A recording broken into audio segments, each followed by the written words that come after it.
Assalomu alaykum. Bugun sizlar bilan Koreyadagilar uchun Konganpoxom, ya'ni sog'liq sug'urtasini qarzdorligi borlar bo'lsa, hop qanday to'lash kerak? To'lash usullarini hozir shu videoda batafsil tushuntirishga harakat qilaman. Endi siz kimgadir telefon qilib to'lab bering yoki qancha qarzim bor ekan deb hop ovora bo'lib yotmaysiz. Shunchaki videoni ko'rib, video orqali qaytarib turib, o'zingiz ham saytdan bemalol to'lov qilsangiz bo'ladi. Ya'ni qarzdorliklaringizni to'lov qilsangiz bo'ladi yoki aynan o'sha oyligini to'lov qilsangiz bo'ladi va hokazo. Buning uchun biz Chrome yoki Safari ilovasiga kirib olamiz. Bu yerdan biz Konganpoxom deb yozamiz. Bosganimizda mana bu. Mana shunga kiramiz, Konganpoxom.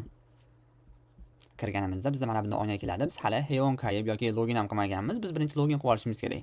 Biz oddiy o'quvchi bo'lganligimiz uchun keyin login shuni bosamiz. Bosganimizda mana bunda oyna keladi. Ya'ni qaysi biri qulay deyapti bizga. Mana bu Kanpion engine, ya'ni oddiygina engine qilish, ya'ni tasdiqlash bizga qulayroq. Buning ustiga bossak, bizda mana bunda oyna kelib chiqadi.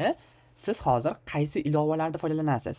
O'sha orqali engine qilib, yana tasdiqlab, saytga kirib olsangiz bo'ladi. Men hozir Katok ishlataman, shuning uchun Katok orqali engine qilaman. Buni tanlab olaman va bu yerga ism familiyamni yozaman.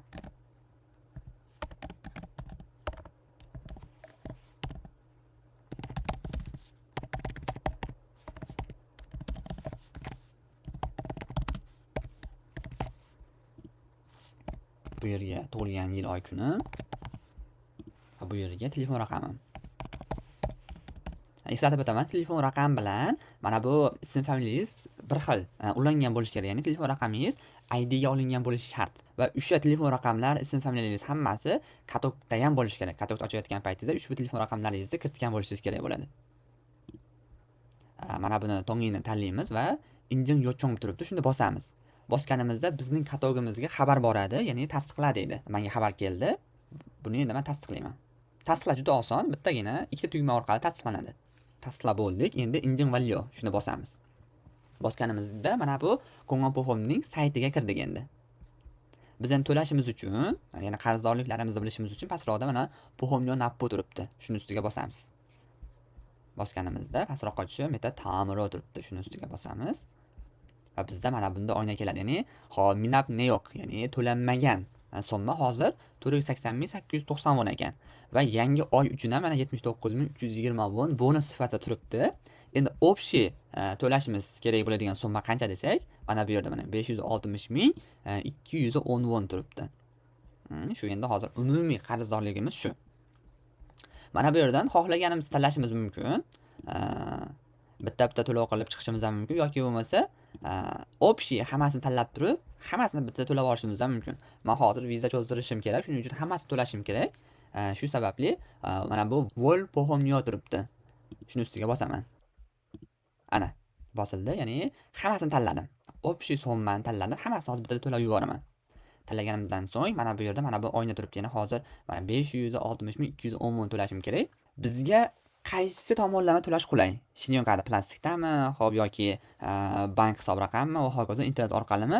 Bizga eng qulayi Kasankejwa palgib shinchon, mana Kasankejwa, ya'ni bizga hisob raqam tashlab beradi o'zi. O'sha hisob raqamini to'lab qo'ysak bo'ldi. Endi shuni ustiga bosamiz. Bosganimizda mana bunda oyna kelib chiqadi. Ya'ni mana bu yerda ineng sontek turibdi. Ya'ni bankni tanla. Qaysi bank, ya'ni qaysi bank hisob raqamini tashlab beray deydi. Shuni ustiga bosamiz. Bizga hozir xo'p, Toast Bank, ya'ni Toast ishlataman o'zim. Shuning uchun Toast Bank tashlab beradi. Birinchi men buni tanlab olaman. Tanlaganimdan keyin nomerimni yozaman. Va mana bu yerda tanlab olganimdan keyin Kasankejwa palgib shinchon turibdi. Shuni ustiga bosaman.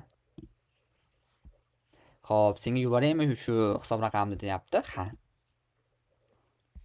Va bizda xo'p yakunlandi. Mana har bitta oyligini qancha qo'shilgan общий.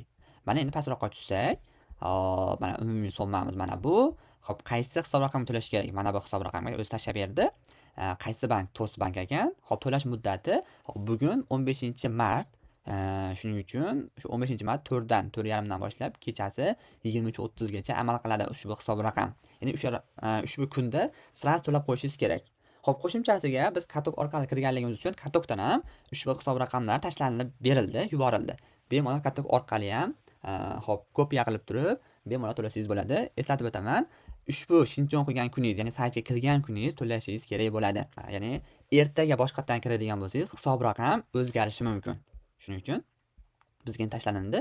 Xo'p, oxirgi hisobimiz shu endi. Bemalol mana bu hisob raqamni hop kopiya qilib, bemalol to'lasak bo'ladi. Xo'p, bu juda ham oson. Bemalol endi bu yog'iga o'zingiz ham shu sayt orqali kirib to'lashingiz mumkin bo'ladi. Xo'p, Koreya hayotida omad, ishlaringizga rivoj tilayman.